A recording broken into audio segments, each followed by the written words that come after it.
నా గర్ల్ ఫ్రెండ్ను నేను కిచెన్ క్యాబినెట్లో ఇరుక్కుపోయి ఉండగా చూశాను. ఆమె కాళ్ళు చేతులు శారీరకంగా అసాధ్యమైన వింత కోణాల్లో తిరిగిపోయి ఉన్నాయి. అంతా ఆమెకు త్వరగా వచ్చిన డిమెన్షియా, మతిమరుపుతో మొదలైంది. స్టెఫ్ మొదట చిన్న చిన్న విషయాలను మర్చిపోవడం మొదలుపెట్టింది. తర్వాత తన గుర్తింపును, ఆపై అన్నింటినీ మర్చిపోయింది.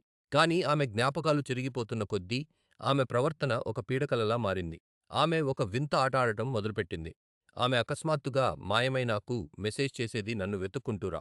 మొదటిసారి ఆమె ఒక చిన్న క్యాబినెట్లో ముడుచుకుని ఏదో జోక్ చేస్తున్నట్లుగా శూన్యంగా చూస్తూ నవ్వుతూ కనిపించింది. అది ఆ జబ్బు వల్ల జరుగుతోందని నేను అనుకున్నాను. కానీ కొన్ని వారాల తర్వాత ఆమె ఓవెన్ లోపల రెండుసార్లు మడతపడి ఉండగా నేను చూశాను. ఓవెన్ వేడిగా ఉంది, కానీ ఆమెకు నొప్పి తెలియలేదు. ఆమె కేవలం మెల్లగా నువ్వు నన్ను కనుగొన్నావు అని గుసగుసలాడింది.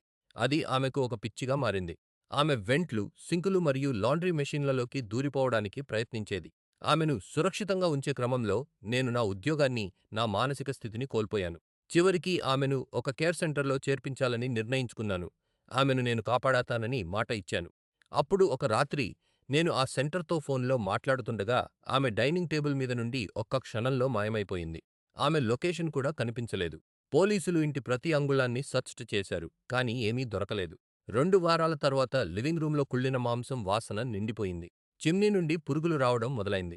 ఆమె అక్కడే ఉందని నాకు తెలుసు. ఎవరూ ఊహించని చోట ఆమె చనిపోయిందని నాకు తెలుసు. కానీ ఈ ఉదయం నా ఫోన్ మోగింది.